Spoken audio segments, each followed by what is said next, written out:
Good evening, a very, very warm welcome, ladies and gentlemen. Thank you so much for being here this evening on what is our first Spirit-Filled webinar, one of a series running into 2026. So once again, thank you very, very much for joining us this evening. A few introductions first. For those that don't know myself, my name is Russell Spratley. I am the CEO of Spirit-Filled, and to my right, Ross Archer, the COO and co-founder of Spiritfilled. and to my left, my name is Torrin Curry. I'm the warehouse manager at Braeside Bond for Spiritfilled. And now you join us at quite a wonderful location. You can probably see the roaring fire behind us. We're actually up on Lindor's farm. So Lindor's farm is where our bonded storage facility, Braeside Bond, is based. And we're actually up here this evening on the basis of we were doing some work with our wonderful and legendary brand ambassador, Finn Russell, today. We were doing some filming, talking a little bit about why he works with us and the link he has with Whisky and how that links to what he does and his extremely successful career so far. So really exciting to be here at quite a pretty awesome location. So before we start, I just wanted to talk a little bit about how this is going to work for those that aren't familiar with Zoom and Zoom webinars. This is going to be an interactive session. So number one, there are going to be a number of polls. Now the polls will pop up as we go through the session. The session should last around about an hour based on questions, things like that.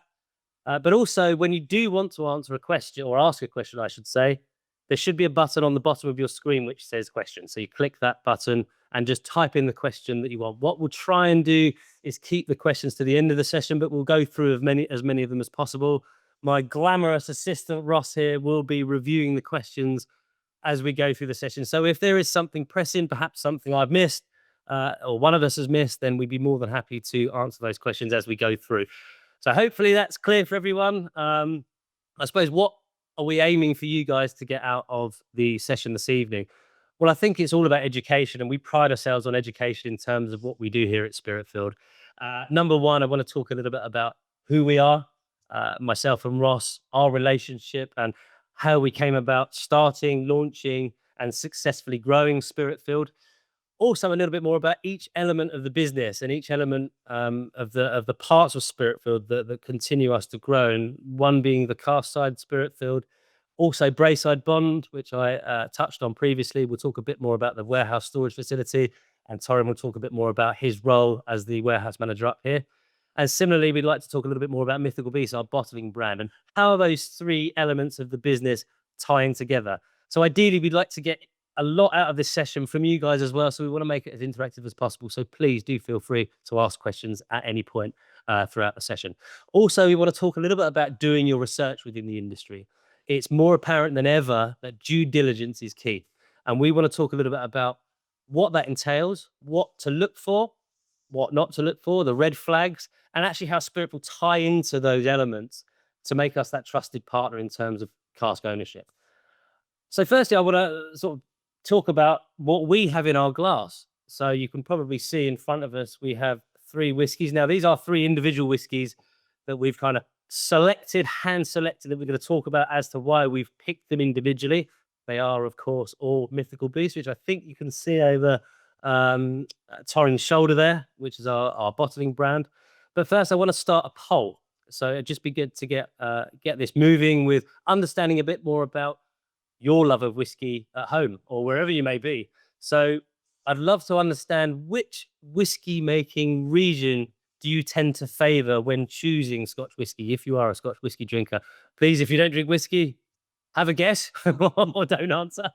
That should come up now. So if you'd like to vote while we continue speaking. So also something to add, in terms of the audience this evening, we're joined by a lot of our trusted clients, and actually some of our clients that have been with us from day dot when we launched the business.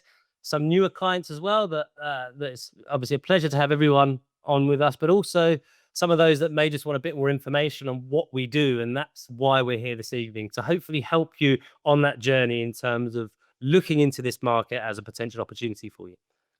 Should we end the poll there? Should we end the poll? Let's have a little look and see. So would you like to read out the results for us? Yeah, so not surprisingly, I think, is 40% of you voted Speyside as your favorite whiskey making region, followed by Islay in a close 31% That's good for me. And then followed by the Highlands, 19%, Lowlands, 7%, and Campbellton, 2%, interestingly. Okay, that's kind of how I thought it would pan out. I think generally speaking, globally, and we do have guests from all over the world joining us this evening.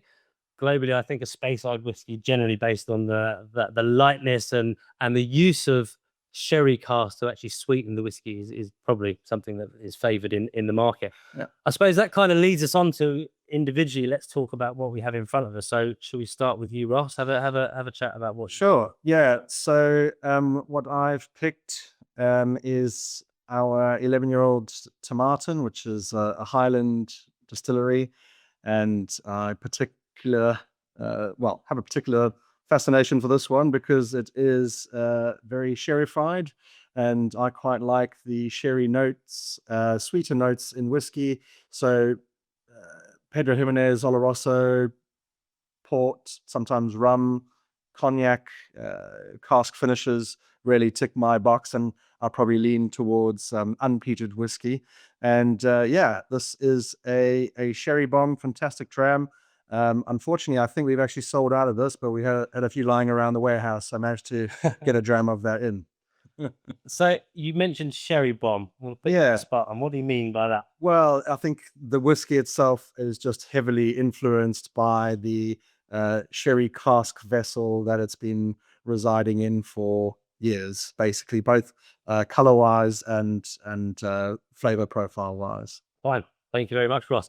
I'm going to move on to Torrin, and it's an interesting whiskey you've chosen, and I can kind of understand why you've chosen it, but I'll let you speak a bit more about it. Well, first of all, Russell, I'd like to touch on Campbelltown, a town close to my heart, a town I grew up in, coming dead last in that poll. So it's That's extremely disappointing. Don't be too upset. It's okay. We've always been underdogs, so it's just the same old story. But the dram I'm got in my glass tonight is one that's close to my heart. It's from Tobermory Distillery, a distillery I used to manage over there in Mull. But it's also a brilliant dram because of the flavor profile.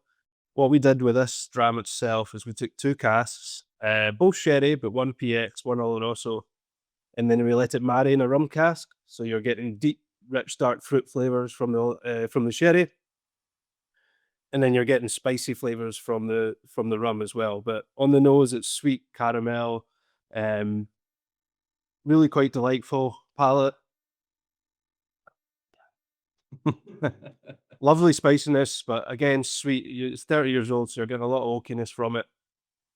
And finish is just long and sublime. It's a really special dram. Standalone, but also close to my heart. Fantastic. Just before Russell carries on, we've had a couple of questions, which I think we should just bring up now quickly. Firstly, Ed is enjoying the Tomatin 11-year-old to drink alongside myself live. So wow, yes, fantastic. Cheers, Ed. that's good to hear. And Gary's asked us, how long do you put mythical beasts in finishing casks for? So yeah, it really depends. Do you want to answer? Yeah, I mean, it really depends, and it's a very good question from Gary. So it really depends, and the beauty of actually ties in of having our own warehouse and having experts like Torrin involved in that process is we can monitor as regularly as we need to the changes in that whiskey as it reacts chemically to the wood we're using to mature that whiskey. Finishing, generally speaking, is anything from 3 months to 18 months, to be honest, depending on the type of cask. But the cask that we use generally for our sherry finishing, they don't need a huge amount of time. We are buying first fill sherry casks, which means they've only held sherry previously to holding single malt whiskey in this case. And we're actually buying directly from a supplier and a cooperage based in France, in the Cognac region specifically. And they source sherry casks, amongst others, but sherry casks that are directly from the bodegas in Spain, which means they've held sherry from anything between 20 to 40 years. So we feel that actually the provenance around not just the whiskey itself, but actually the wood that the whiskey is being held in is just as important, because actually 70% of the whiskey's flavor after 11, 12 years comes from the wood itself. So actually, in answer to your question, Gary, it really depends. But is there anything that you can add to that? I suppose it just depends on when the spirit's ready. We're in a very fortunate position where we have access to our casks. We have a warehouse. We can sample the casks on a very regular basis. and we can take them to bottling when they're ready. So it's that very fortunate position that we're in. When the whiskey's ready, it's going into a bottle and hopefully into a glass at home with you. Yeah, good. Thanks, Tyrone. Well, two great questions. Well, I'm glad someone's drinking the tomatin as well. So you're resonating with Ross already. So that's really great. We've got another quick poll actually on the basis of it's led us in, Gary. Thank you very much for the question. It's led us into cask influences. So those whiskey drinkers out there among you, we'd like to understand what's your favorite influence in a whiskey in terms of the cask profile, the cask type. So hopefully that should come up very shortly. But while we're doing that, I'm going to talk a little bit about the whiskey I have in front of me. And that is actually very different to the two whiskies we have from Torrin and from Ross. So this one, we're moving over to Islay on the west coast of Scotland, well known for its peated whiskies based on the abundance of peat bogs in that region. Now, I favour peated whiskies and always have done. And actually, it goes back to my my childhood almost, not too young, of course, but my childhood where my uncle, Tony, was a big whiskey drinker. And actually, my cousin Ollie might actually be on the webinar this evening. Hi to you, Ollie.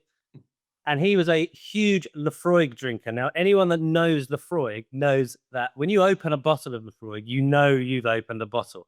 And what I mean by that is those wonderful peaty, PCP almost aromas come emanating out of that bottle and into the room and fill that room very, very quickly.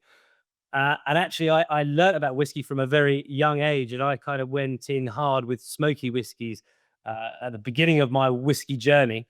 And that's always what I favor. I still think whiskey's a mood thing, but in front of me today, I have a whiskey from that region. It's from a distillery called Bunnahabhain. Now, Bunnahabhain, a lot of you may know, is actually not known for its peated whiskies.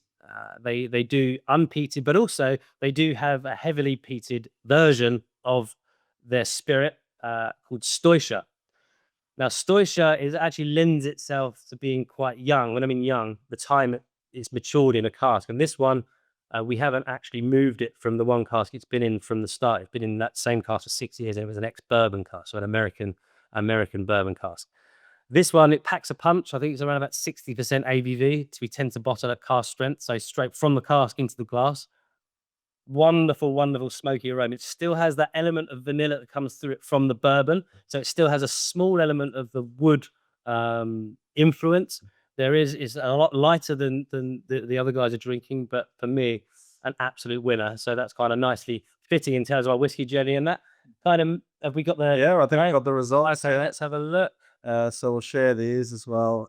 So I think we've got a tie, interestingly, with 38% choosing bourbon and 38% choosing sherry. We've then got other in 12% and port 10%, and finally red wine at 2%. Okay, quite a mix actually.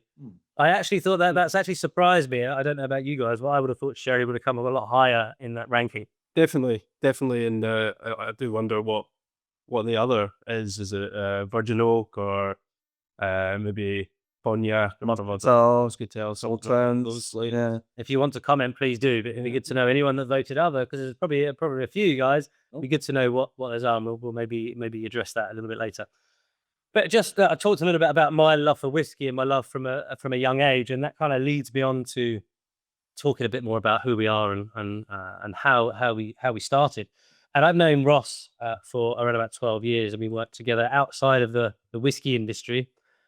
And actually, around about at the beginning of 2019, there was a particular company, family office we were working with in Hong Kong, again outside of the whiskey industry, that tasked us to review the alternative asset market for them. They were looking at an allocation of funds towards alternatives and tasked us to look at the market across a broad range of different alternatives.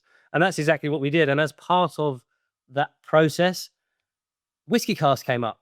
Now, going back to my history and love for whiskey, I'm not going to lie, it was a little bit of a dream come true to be looking at this initially as an option for one particular client. And actually what we did at that point, and again, this was sort of the beginning, mid-2019, we reviewed it to look at the viability, but at the same time reviewed the current market in terms of the opportunities and the offerings. And what we felt across the board is there are a lot of gaps in terms of the offering to that client. Whiskey Cask, although whiskey has been 500 years in the making, Whiskey Cask as an alternative asset, an alternative store of wealth and value, we felt wasn't explained particularly well. There was probably a lot of work to do around educating, because investors, generally speaking, never bought whiskey casks before, and we're much more familiar with traditional market stocks and shares, property, things like that. So actually, we talked through it and thought, do you know what? We can do this, and we can do this better. So that's exactly what we did. So fast forward to a pretty crazy time, I might add, to be launching a new business, March 2020. So I'm sure we're all familiar with March 2020, when the world went crazy, and we decided to launch the business. Well, we launched the business through the initial client that invested with us in Hong Kong and still invest with us and trade with us to date. So what we found is, of course, a bit of a scary time working from home, trying to launch a new business. But at the same time, we found that investors were looking at alternative outside of, at the time, very volatile traditional markets. And there was a huge unknown across the board. Also property, there was again a huge unknown with what was happening in the property market. So we felt that actually investors were looking at alternatives, and that is essentially for us, it felt like a good time to be launching the business. Now, as part of that, and part of that 5-year plan, we were always looking to build in an independent whiskey bottling brand as part of that plan. Now, through the success of the first 2 years of trading within the business, we decided to launch our brand, Mythical Beasts. So our first whiskey that we launched was actually a Kalila. If anyone knows Kalila, it's again one of my favorites. So a dream come true for me to be launching our first whiskey as a peated one. And we launched it, and actually through our community, we sold most of the bottles through our base network of clients, and actually also won gold awards for our first whiskey that we produced. So we thought, do you know what? I think we might have something here. So actually, that's something that grew over the last 3.5 years. And if you fast forward to date, we've bottled 36 individual single cask expressions and won multiple awards. And even last year, we're nominated for Whiskey Producer of the Year with the IWSC, the International Wine and Spirits Competition Awards, up against the likes of Macallan, Bunnahabhain, Loch Lomond.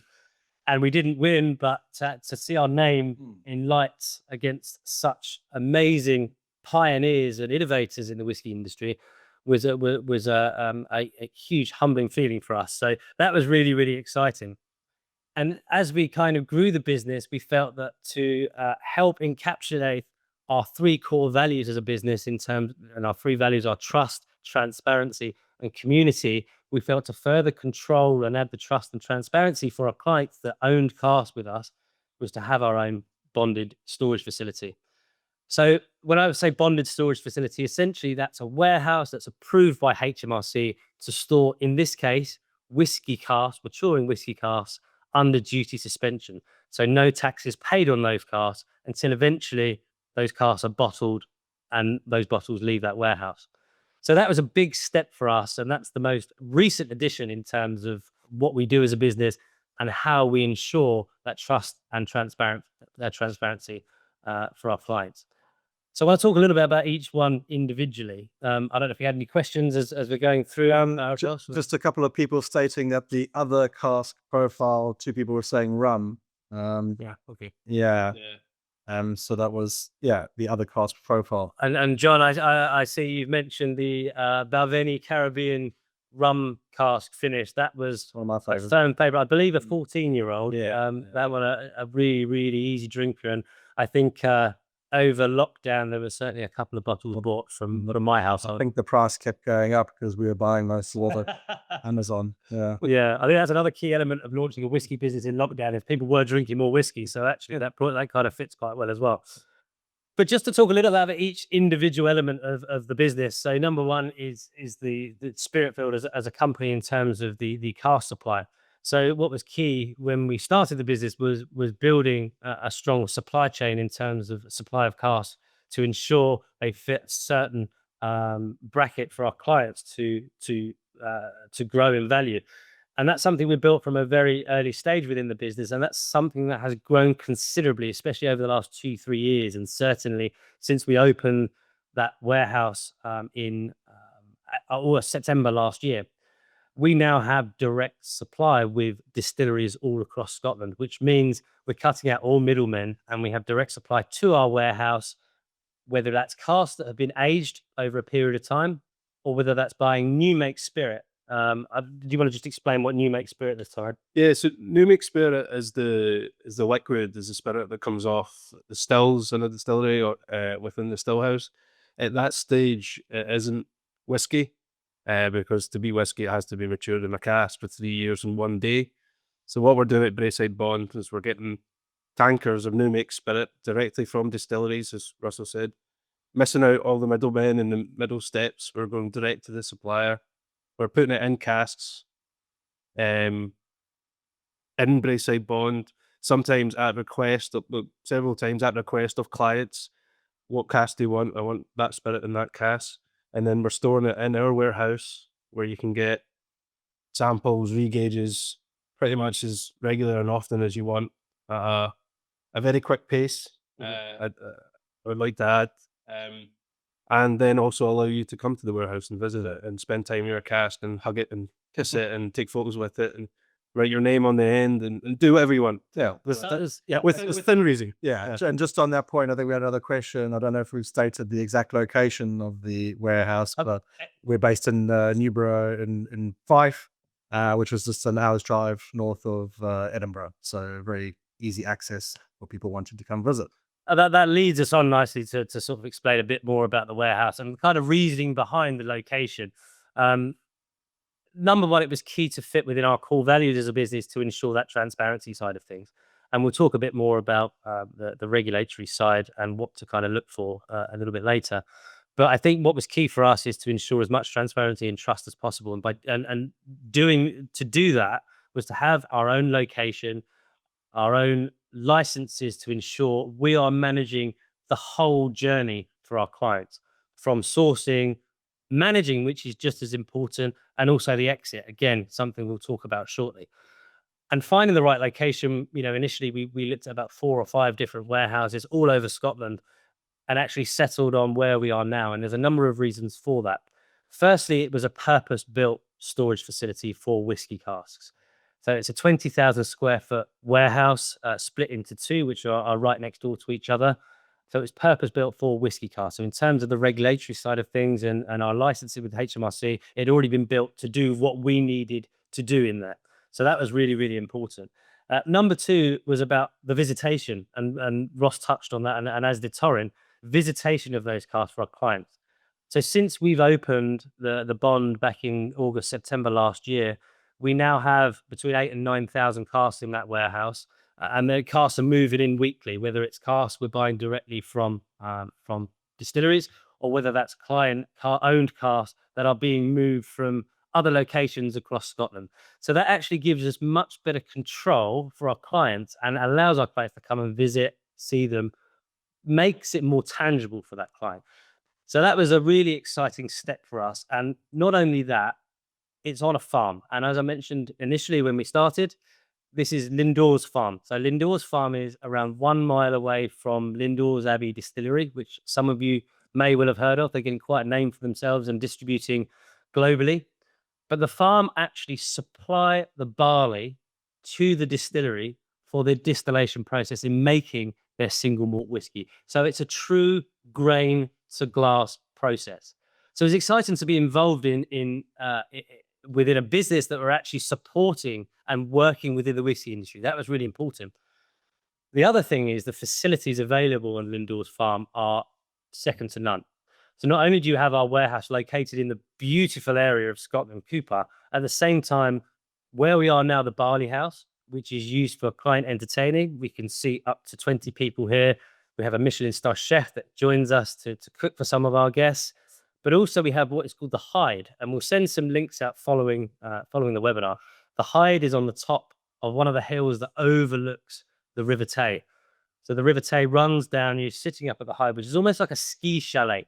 It has a huge fire in the center, and our clients can come up, visit, enjoy the views, but at the same time, enjoy the views with potentially whiskey that's held down below in our warehouse. So it really adds to that experience of not only owning casks and the cask growing in value, which is one important thing, but enjoying that journey, which you don't get with stocks and shares and things like that. And that's what we found was key for us in terms of picking the right location. There's also things like luxury accommodation on site, clay pigeon shooting, fishing locally, and golf. You're going to say that a real passion of mine, and Torrens is 15 minutes from St Andrews Golf Course, and also location-wise, it's only 50 minutes from Edinburgh Airport. So we're seeing an influx of not only clients that own casks that are stored with us here at Braeside Bond, but similarly, potentially people that are looking to understand more about the business. And the best way to do that is be here, be welcomed by Torrin, who can talk you through his expertise in what he does, what we do here really well, and to instill confidence in you in terms of the journey that we will hopefully take you on. So hopefully that gives you a bit more explanation around the bond. Now, similarly, the whiskey brand that we have, Mythical Beast, as I said, we launched that around about 3.5 years ago. Now that ties in with a number of areas of the business. Number one, it allows us to showcase what we're good at.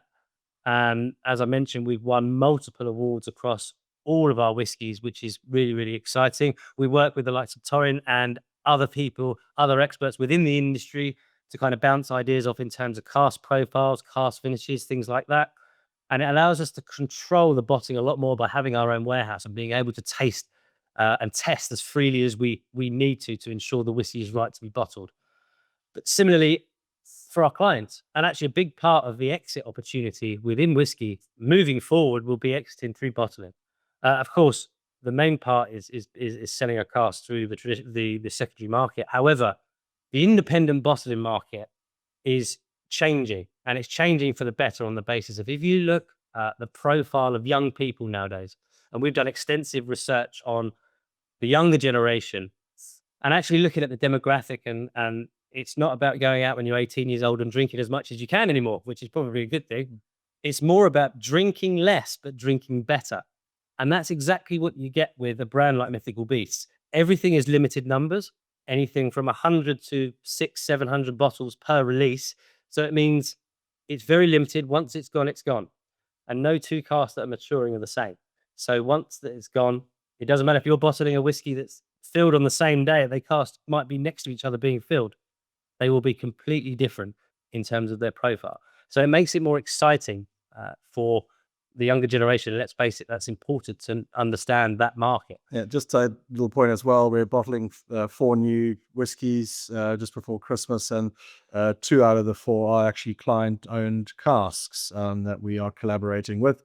And we've previously bottled numerous collaborations with clients, and it's something that we're actively looking to continue doing as well. I suppose it was just, Sorry, I put there, Russell, and I might still class myself as the younger generation potentially. Something I see in my friends and within myself, you're looking for products that have authenticity, provenance, and uniqueness as well. And what we're putting in a bottle is non-chill filtered, no added color, cash strength. It's as natural can be. So it's a big thing with many products, but especially in whiskey now. People know what they're looking for, and they're looking for the most natural product, and that's what we're putting in the bottle for Mythical Beasts. perfect. Yeah, exactly right. I'm just going to let you know, Gary, we will answer that question, but near the end. But thank you for typing it out, but that will be addressed near the end. Yeah, as mentioned, we'll try and get through as many questions as possible. It may run over a little bit over an hour. If you did want to stay, that's absolutely fine. So hopefully that gives you a better insight into who we are. I think what's also quite important is to give you an understanding of how the whiskey cask market works, really. Ross, I don't know if you want to talk a little bit about that. Sure. Yeah. I mean, just the basic fundamentals of it. It's whiskey's intrinsic value is time. And I always say, if you walk into a bar and you ask for an 18-year-old single malt scotch, it's a lot more expensive than a 12-year-old single malt scotch. And that's essentially how it works. So if you buy a 12-year-old cask and you hold it for 6 years, it's worth a lot more money when it hits 18. And obviously it can go a lot older than that. I think the oldest cask we've sold today is 53. But yeah, you have to evaporation and things taken into consideration with that. But yeah, you're buying a physical asset. It's sitting in an HMRC bonded warehouse, and it is providing capital appreciation over time.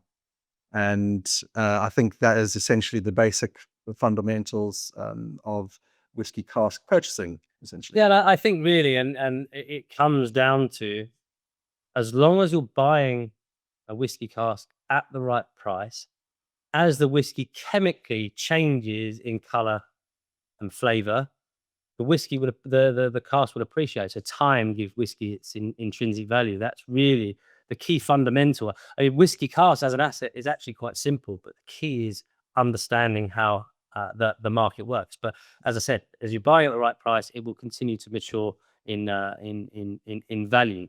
I think in terms of where we fit in that, as I'd mentioned previously, we have direct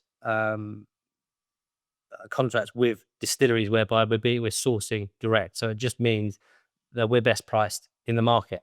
And that's what we hear time and time again in terms of when we supply the cask that we have to our clients, that we are best priced in terms of what we do. Similarly, it's when we do sell those casks, we are a stockist, not a broker. It's a really important differentiation. So stockists basically means we own those casks when we sell them to our end client.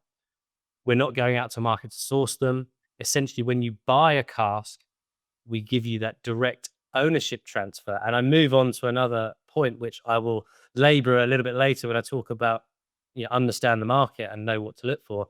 Is I'm sure a lot of people listening tonight have heard the term delivery order. So delivery order is essentially a document at warehouse level that transfers the ownership from the current owner to the new owner. So essentially talking about the fact that we are a stockist. When you buy a cask from us, you receive a delivery order that essentially we sign, the new owner signs, and that transfers that ownership at the warehouse level, and that's then registered with HMRC. It's similar to if you buy a car and you have to transfer the V5, or if you buy a house and it's title deeds. It's the true ownership of a cask was in the delivery order. And I'll labor that point again very shortly. As again, I'm sure a lot of you have heard that term, but it's really, really important that a delivery order is supplied, and that's where you're getting that direct ownership, and why being a stockist as opposed to a broker is a lot safer. And we tend to hold between £2 and £3 million worth of stock at any one time. That's consistently changing, but we have a constant and consistent supply based on the network that we've created over the last 6 years. So that's really, really important. I suppose another thing to touch on is what to expect, when you buy a cask from Spiritfilled. Well, firstly, it will be stored at our warehouse, Braeside Bond. And initially, when you purchase that cask, 3 years of storage and insurance costs is included as part of that purchase.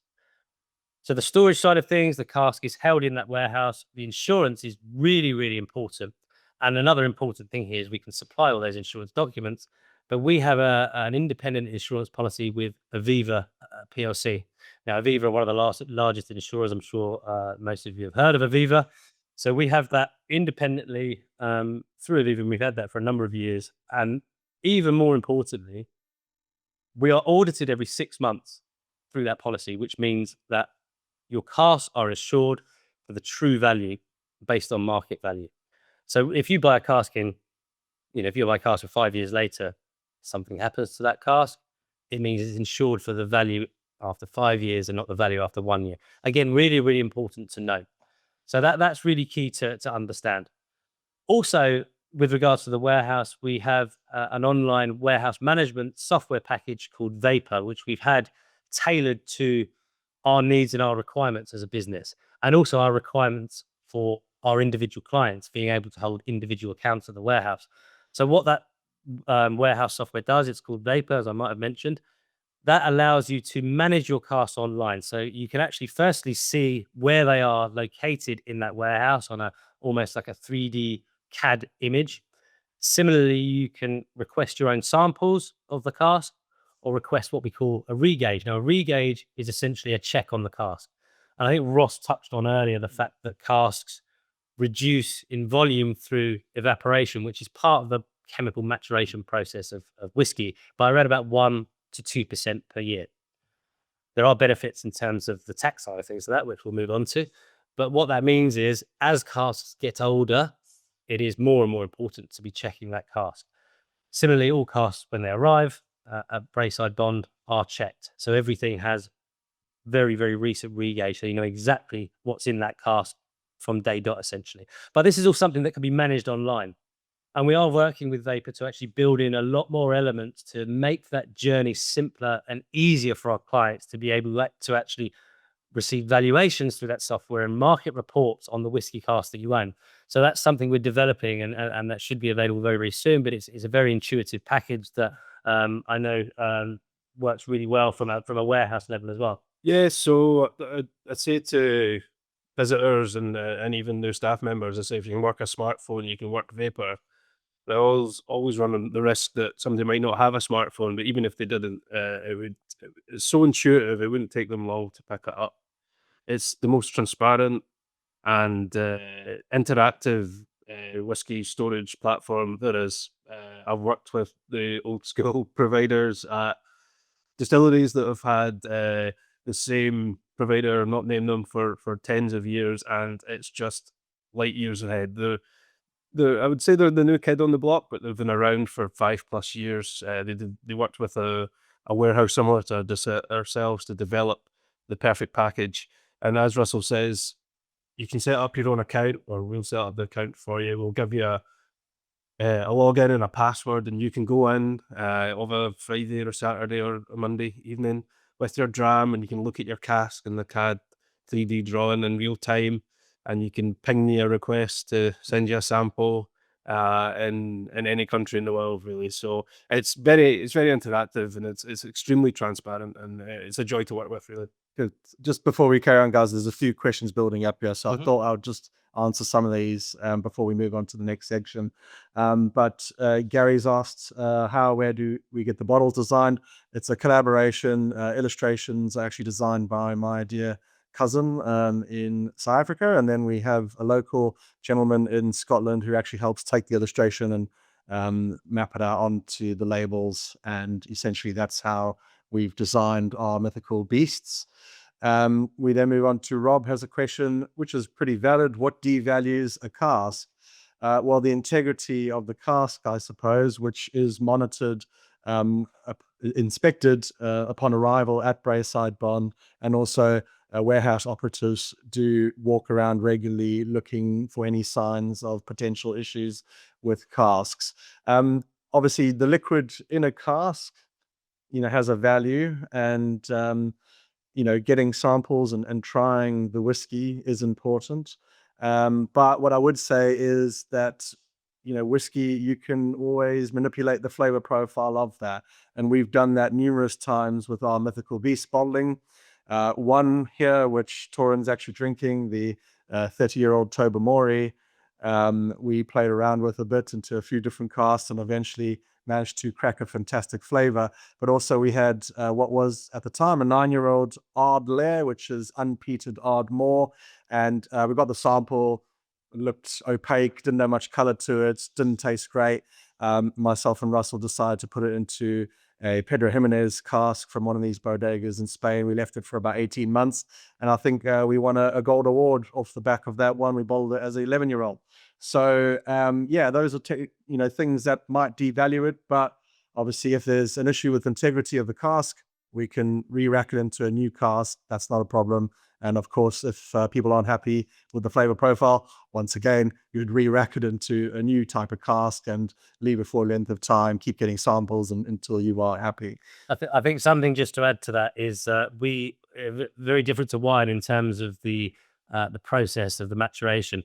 So we work with a gentleman that's been working in the industry for nearly 40 years, perhaps more than 40 years now, actually, who owns 2 distilleries and worked with a number of the larger firms in Scotland over the years. He's managed lots and lots of distilleries, and he said once, in the whole time he's worked in the whiskey industry, he's never had to throw whiskey away. There's always a way of manipulating and changing the flavor profiles, as Ross mentioned, by utilizing different types of casks. Of course, wine is very, very different in the sense that it needs to be temperature controlled because, of course, wine can spoil, wine can cork in the bottle.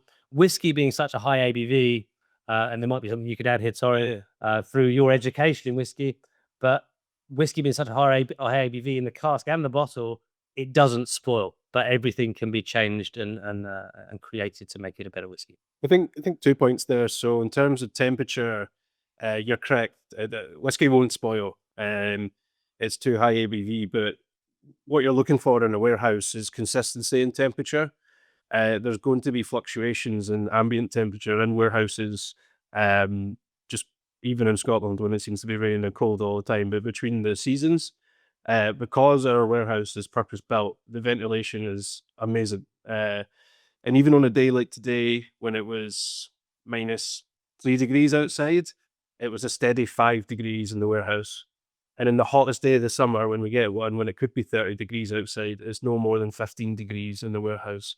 So between that 5 and 15 degrees with no massive fluctuations, it's just the perfect environment for a slow but steady maturation.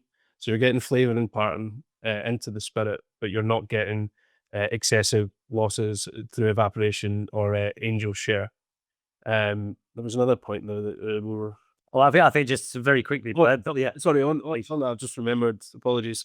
We have worked when Ross was speaking about re-racking and Russell touched on it as well. We have worked with clients to really bespoke ends by, in particular, one client. I won't name him, but we worked together to bring his favorite wine. Well, it's Cask from Italy, just one single cask, so that we could fill the spirit that he bought into his favorite wine cask that we imported over from Italy. So that's probably the most extreme, but we have worked with clients who sometimes don't even know what kind of flavor profile they're looking for, but we can guide them, we can give them advice, and then as the gentleman I've touched on, we've got amazing cask supply of brilliant first fill, a variety of different finishes. So we can work with clients to create this bespoke experience, and it's actually a pleasure for us to do so because we all love whiskey at the warehouse. So it's a pleasure of us to carry it out.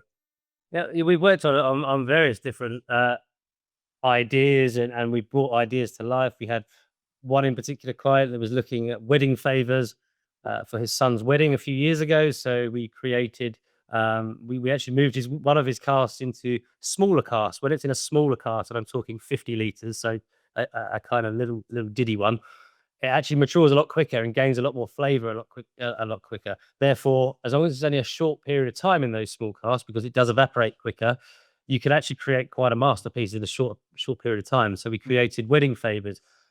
We had a client overseas who, for his Ruby wedding anniversary, which I believe is 40th wedding anniversary, I might be wrong, he designed a bespoke label and we bottled one of his whiskies, which he shared with his friends and family. So we can be And of course, adaptive. corporate, we've done quite a few corporate bottlings for companies that are gifting bottles of whiskey at special times of the year. But yeah, I was just going to move on to the next question here from Arcadias. How can I, as a customer, verify the quality of the cask when buying a cask via Spiritfilled? Well, for a few ways.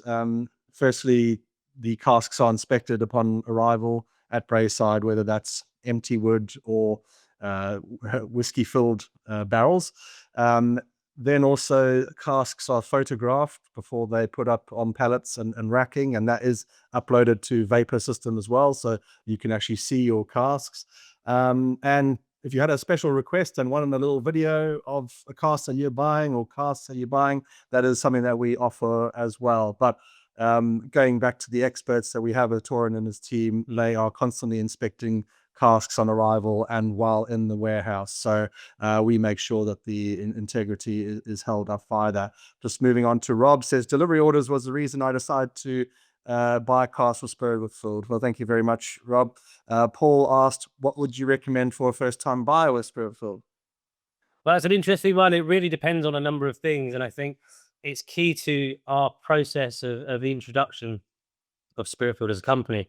Firstly, we always want to talk to you and firstly explain what we do, but get a better understanding for what you're looking to do. Because everybody is different, and it's understanding things like timescales, understanding if you have a favorite whiskey or a favorite region or a favorite cask type, or whether you're looking at this purely as an opportunity to grow value in those casks. So it's about understanding your individual requirements, and then on that basis, tailoring a portfolio, whatever it may be, based on those facts.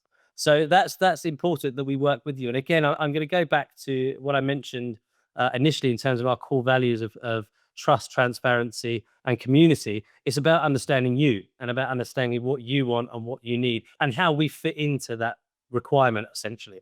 So the best thing about it, and I've mentioned it a few times, is the access to casks that we have. You know, we have new filled casks, as Torin explained, new make spirit, that we fill directly from day zero. That can be exciting for clients that want to create that journey from day dot of how that whiskey matures over time. Yeah, there might be a shorter time frame that you're looking at. We tend to recommend a minimum of 3 years, but between 3 and 5 years is certainly a time scale that we'd recommend. The longer, the better, of course. But if you are looking for a shorter time scale, perhaps looking at a cask that's going to reach at 3 years' time one of the traditional bottling ages.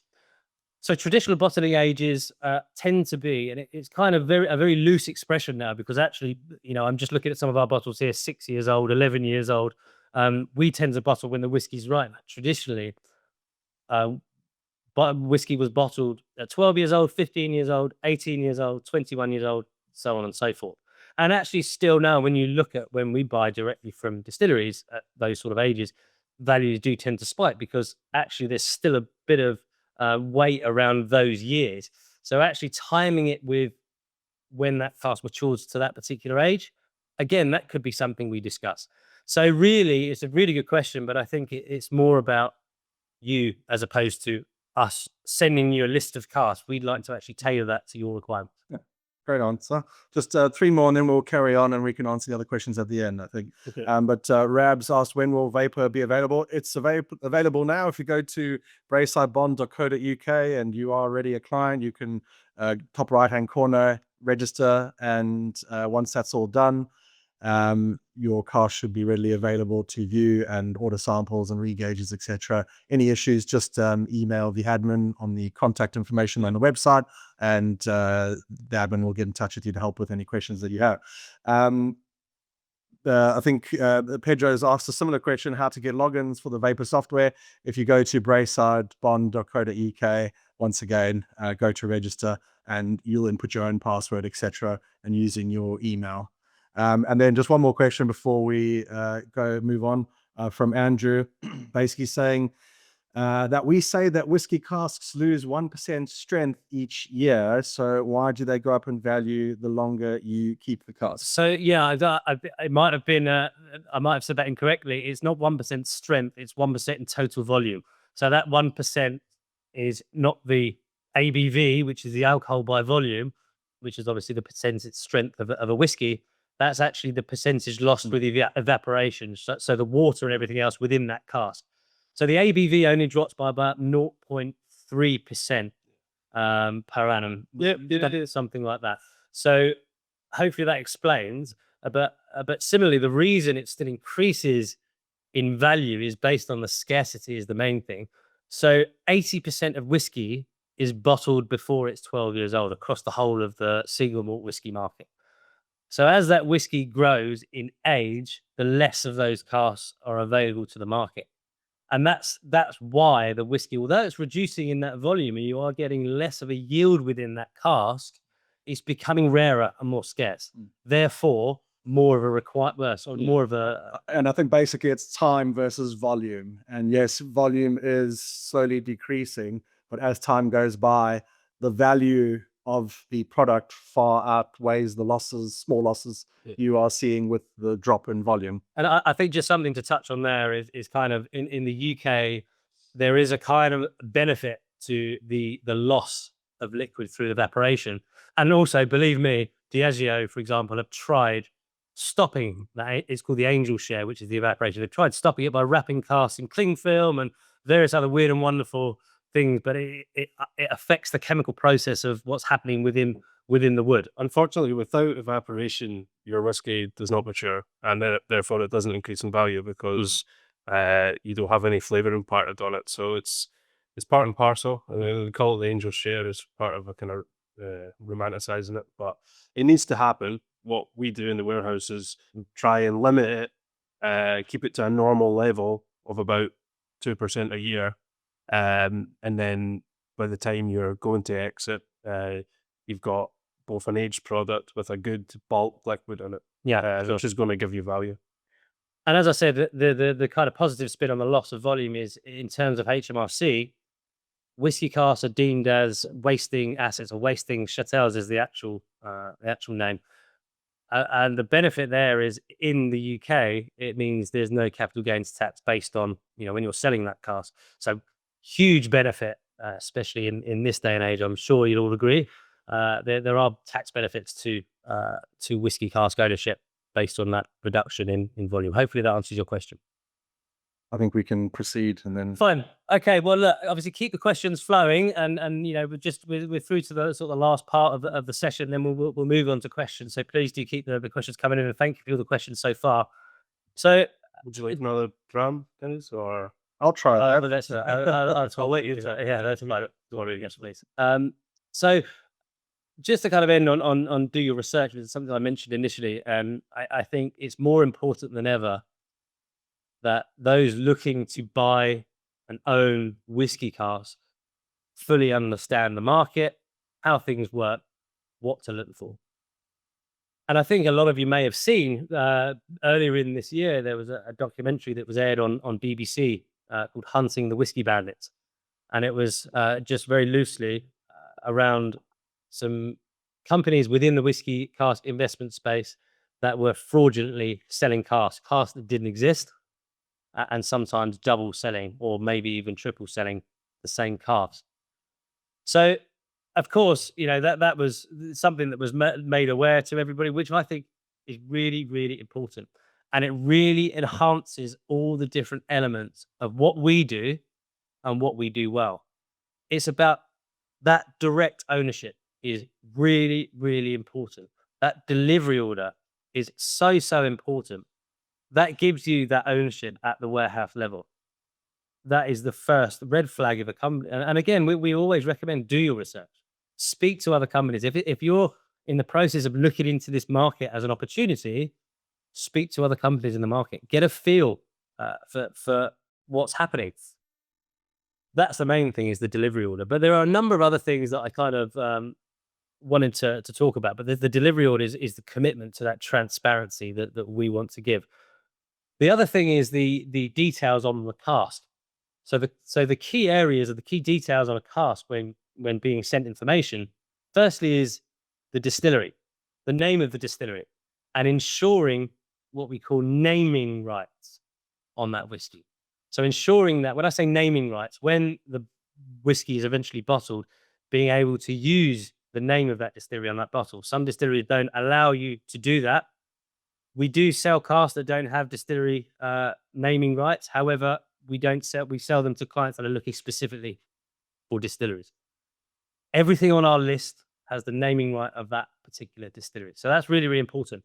Also a cask number. So every cask is given a number when it's filled. A number and what we call the AYS, which is the age of the youngest spirit. Age of the youngest spirit. So that's when the cask was filled. So it's going to between the number, the cask number, and the age of youngest spirit from that distillery.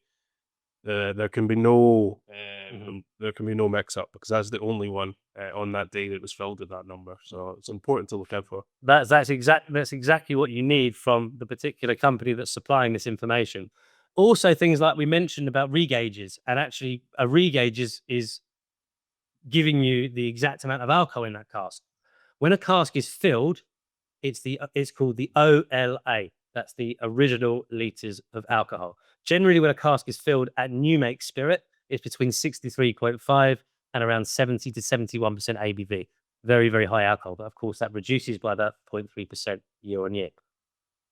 If a cask has been regauged, so it's been checked for the volume at that time, it's called the RLA, simply the regauge liters of alcohol. If a cask is being given to you and it says RLA, ask when that cask was regauged and for the regauge certificate. That should be readily available because that will tell you exactly when it was checked and the accurate information from the particular warehouse of which that cask is stored. And as I mentioned, every cask that moves into Braeside Bond is re-gauged on arrival, just to ensure complete transparency, so you know exactly what you're buying and exactly what's in that cask. Similarly, on the company itself, simple checks on Company's House. Go on Company's House, type in the company name, check to see the history on that company. The filing history is what it's called. So you click on filing history, that will give you the details on the schedule of events within that company. Generally speaking, red flags are things like accounts overdue or confirmation statement overdue. Also check the accounts if you have the time to do it. It's worth doing. It's, you know, you're potentially investing money. You need to know that you trust that company. So that's another really important thing to do as part of that process. Also, things like independent review platforms, Trustpilot being, to be honest, the main one that's used within the whiskey industry. Also, Google reviews. Again, it's worth doing a little bit of research on company reviews, but at the same time, look at things like, are the reviews just for buying casks, or do they include reviews for selling casks? So that's really important as well. So it's understanding the whole process that company is providing. They're really the sort of key areas that you need to look for. And I think once you get a better understanding of the company you're potentially looking to work with, then hopefully you'll be more confident in making that investment. I think with us, I think I've explained a lot of the elements of what we do, and we have a compliance first approach. And having that warehouse is something that secured that. You know, we obtained the warehouse last year, and of course with the BBC documentary, it really reinforced what we do and what we do really well for our clients. We create a journey that our clients enjoy and can continue to work with us in the future. So yeah, I mean that was pretty much it in terms of the session. Yeah, I think there's a poll that we wanted to do. Yes, we do have one more poll. It'd be great to understand how you heard about us as a business, just so we could understand whether it was through a Google search, whether it's through a friend, whether you saw us at an event. We do a lot of events all over the world. We've been quite active with events. We sponsor polo events. We were at Goodwood Revival, a motorsport event this year as well. And we do lots of independent tastings, client events that I'm sure a lot of you listening, if you work with us, have been to some of our events, and hopefully you've enjoyed them. Comments would be welcome, of course. We'll be at Fife Whisky Festival 2026. If you want to come say hello, me and Gordon will be manning the stall. So we look forward to seeing you. Gordon in the background, he works with us up here in Scotland. He just waves. So Yeah. Hello, Gordon. If anyone's been to any of our events, you'll know who Gordon is. All right, so I think we'll end the poll there and share the results. So yeah, it's just interesting. 33% Google, meet at an event 10%, through a friend 24%, social media 19%, other 14%. But yeah, just interesting. We'll go back to some of the questions. How are we doing for time, Russ? Good question. I don't have my watch on me. Yeah. Yeah, okay. Well, Yeah. we'll Well, have some questions. I've probably over talked, but I think hopefully it's been a valuable session for you. But we'll try and answer some questions. So please do stick around if you can. Yeah. So someone's asked, I think Graham, a user manual for Vapor Torin. It is extremely user friendly, but also on the Vapor website there's a section under frequently asked questions where it can talk you through every process and how to log in. They've really thought of both the warehouse side and the client side of it. So everything from Vapor's there. And if you're still stuck, then just get in contact with us and we can help you out. Yeah, literally live on the phone. We can, one of our members of staff can help go through it with you. Philippe has asked, cities outside the UK, so bottling not so tempting. What is a good investment opportunity after I buy a cask? What time should I hold it before selling? Yeah, I mean, look, that's a very good question. And I think, we probably want to talk to you directly to get, as I mentioned before, an understanding of what you're looking to do. But, the bottling opportunity is certainly there. But I think, the connections we have and the network that we have allow us to be able to successfully sell your asset within a relatively short time frame. I hate to use the pun. It is a very liquid market, but essentially, from the point of looking to sell, we say within 2 months we can realize the value of your asset. So although bottling is an option, actually selling back to the secondary market outside of the Spiritfilled ecosystem, let's say, is probably the most popular choice in terms of when a client's looking to exit. But we do recommend to hold for a minimum of sort of 3 to 5 years. But of course, the longer the better, as I've mentioned previously. But we'd be happy to have a conversation with you directly, Philippe, just to talk through potentially what you're interested in. Cool. Thanks for the question. Yeah, Niels asked, is it economical for private individuals to move from cask ownership to bottle? This is in terms of tax, design, constraints, etc. So, Neil, I think, well, there's two ways to go down the bottling route. One, go down the mythical beast route, whereby we've already got the brand and clientele and distribution, and we can work with you to produce a whiskey that matches the brand, and then obviously we do pretty much all the work, and you can sit back and not only get some of your own bottles of whiskey, but also profit from that purchase and sale. The other option is, people that want to venture out a bit more adventurous is, you can design your own labels, and, we can introduce you to one of our partners around the corner who are called Old Bond Bottlers, not too far in Perth, and they'll actually help you choose what bottle, what labels you want to use, etc. Then obviously you've got to think about distribution with that. But to be honest, most of our clientele don't have the time to kind of do that sort of thing. So it's either just selling the cask on in bond or normally bottling it via mythical beast. But yeah, I think to be honest, that's why we're building and starting to scale the bottling brand. Is that's where we see an exit over the next 3 to 5 years as we grow that brand, and we're moving into different areas of distribution globally, and that's starting to grow considerably. That's where the simple exit would be for clients, and that's something we're looking to build on over time. Cool. Trevor's asked, roughly how many clients do you have and what are their profiles? Well, we've got over 1,500 clients, Trevor, and they range between independent bottlers to individuals to institutional funds as well. So one of our clients saw, I think, in a Facebook ad, who lives down the road, a Scottish butcher who immediately wanted to come and see the warehouse, and our sort of entry level is around £5,000. So I think that's what he proceeded with.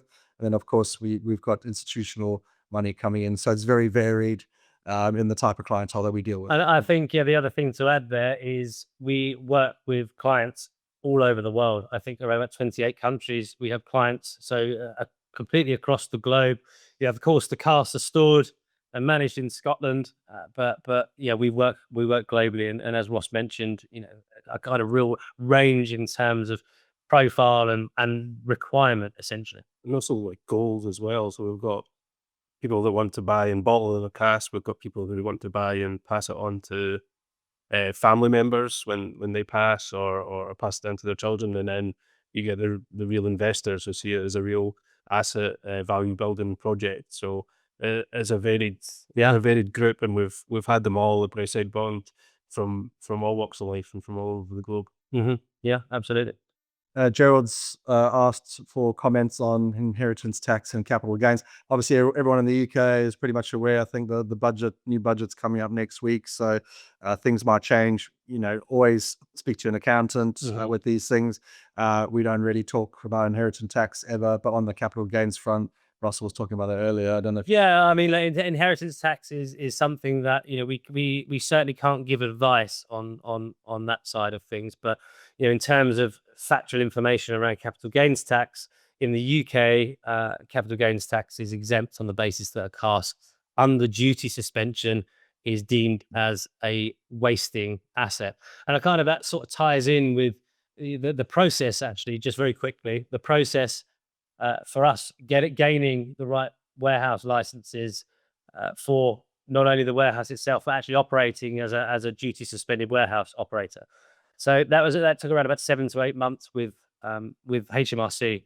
That was something that I was tasked with, which was an enjoyable 7 to 8 months. But within that, if you think about when that warehouse is full, and it should be around about 13,000 casks once full, that's around about 65 million pounds in unpaid duty, that everything else. So HMRC are heavily invested in ensuring we know what we're doing as a business.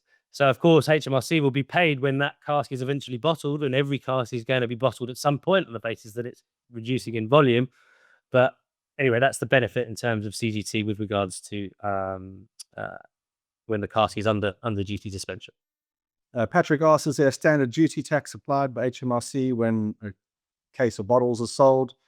Yes, there's a standard duty on alcohol.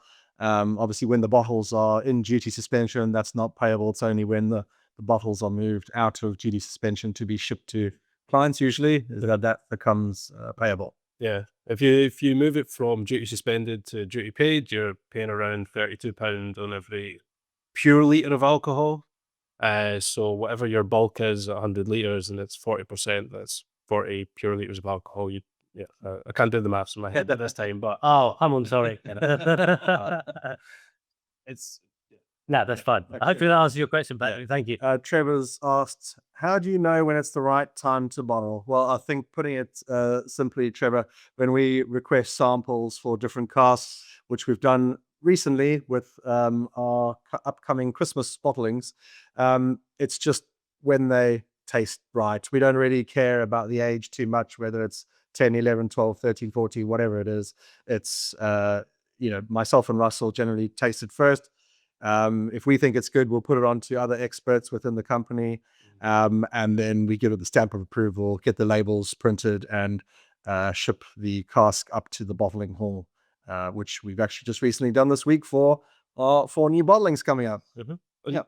Unfortunately and beautifully with whiskey, especially in cask form, you never know when it's at its best, but you know when it's past it. So you need to make that best educated guess of when it's at its best, and that's just through experience, and something you can lean on for us as well if you're wanting to bottle your own cask. Right. Martin's asked, states that he knows Mythical Beast is sold in the UK. Are you planning to export Mythical Beast to other countries? So Martin, thank you. At the moment, we have had Mythical Beast go out to Holland, Denmark, Canada, and actually we've just done quite a large shipment to Singapore and Taiwan. And to answer your question, yes, we are sort of ramping up that side of the business and are looking to expand more globally. Yes. I think one thing just to add to that, and it's something I haven't mentioned previously, but as I mentioned, we've got around about 8,000 to 9,000 casks in the warehouse currently.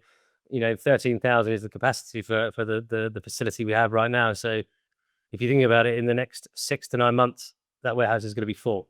So we are going to have another warehouse in Q1, Q2 next year. That's something we're working on as we speak. Actually, funnily enough, had a meeting about it today. And on that basis, as part of that next warehouse, we are going to have our own bottling facility. What that will do is help us control the supply chain for Mythical Beasts in terms of being able to control all the different elements that we're currently outsourcing. Similarly, it allows us as a business for an additional revenue stream to offer contract bottling for other small independent bottlers, of which, interesting fact, over the last 2 years, independent bottlers have grown by just under 40%. So as I mentioned, in terms of the target demographic, young people now, independent bottling actually fits that market quite well, which is why we're quite keen to continue growth in that aspect of the business, and the bottling side of things is quite important. Stuff. Karen's just asked for averages of our client base. So just some geographic details, I suppose. 50% of our client makeup is UK based, followed by 30% Asia, and then 20% the rest of the world. I'd say about 70% gender profile is male and 30% female. And then probably the average age mainly would be between 40 and 60, but obviously we've got below that and above that as well. And in regard to the average number of casks held per client, as an average, I'd say it's probably about 5. Is it? What do you think? Yeah, about 5. I would say 5 to 7. I would say yeah. Oh, that's an interesting question from Robert. Can you download the delivery order directly from Vapor? Is that something we? You can print it, can't you? The delivery order is issued by our admin team, so it's not something that can be downloaded from Vapor. When you're issued the delivery order, simultaneously you would have the cask transferred from either our ownership or somebody you bought the cask from into your account.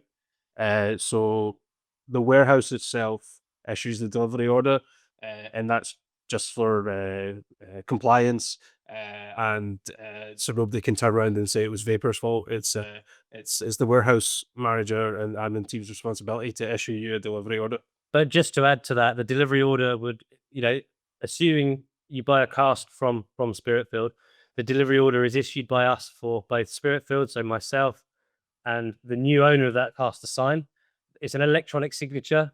So essentially once you've signed that, or once both parties have signed that document, you receive that duly signed document for your records. Yeah. So you will always have a copy of that before, when that cask is transferred by our ownership, by delivery order. How do you do that, Hans? You can automatically receive that via email, via electronically, and if you want it, we can send it by post. But most people nowadays just opt for electronically. Sure.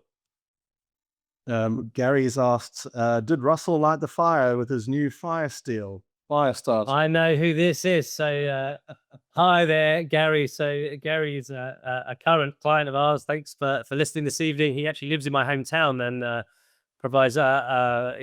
He owns a company called Woods for Learning, and we did a team building day, and he provided us with.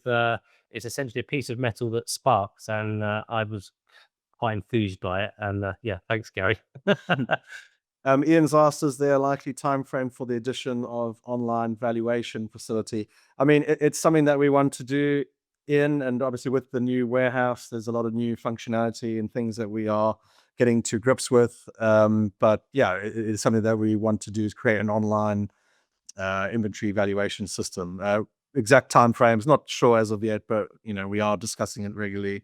In board meetings, etc. Yeah, I think it's a very good point, and it's I mentioned earlier in the session that it's something we're working on. It's one of the aspects of the things we're working on with Vapor directly.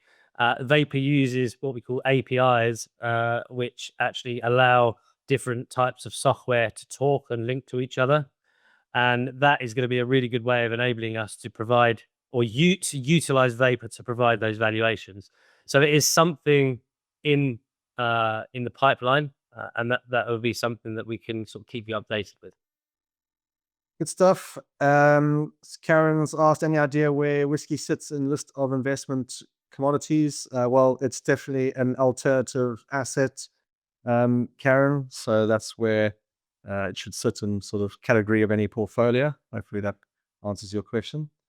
Brian asks, can you send out an available cask list? Yeah, I mean, something we want to say, if anyone has any further questions or wants to discuss anything that they've heard today, please get in touch with your sales representative. If you don't have someone emailing you regularly or giving you a call, please just go back onto the website and make another inquiry, and you will receive a call in the next day or two. Yeah, I think just to touch on that as well, and I think we'll probably be wrapping up very soon. I think we're coming to the end of the questions, but following the today's session, we will be provide an email to everybody just to thank you for being online with us this evening, just with a few more details in terms of who to contact and kind of go from there, really.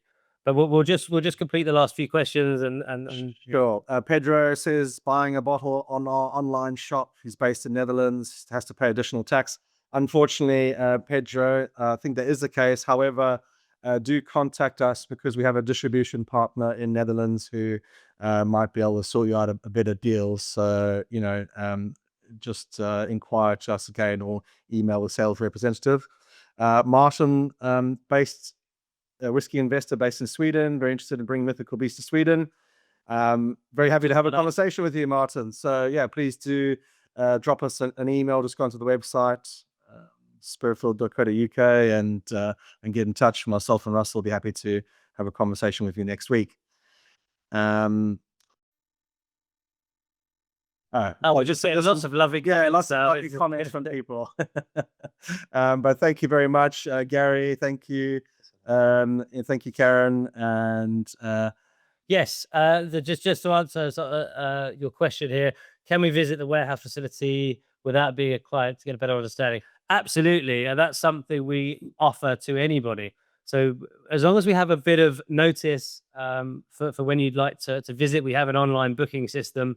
We'd be happy to book you in when if you live locally. Of course, we can put that in quite easily. If you're planning a visit to Scotland and you want to tie that in with that visit, 100%. We'd be more than welcome to welcome you here to get a better understanding of us as a business and the facilities that we have here. So yes, please do get in contact about booking that in. And I can say with all honesty, we've never turned anybody away. Some people have turned up randomly, but we'd just prefer you give us a wee bit.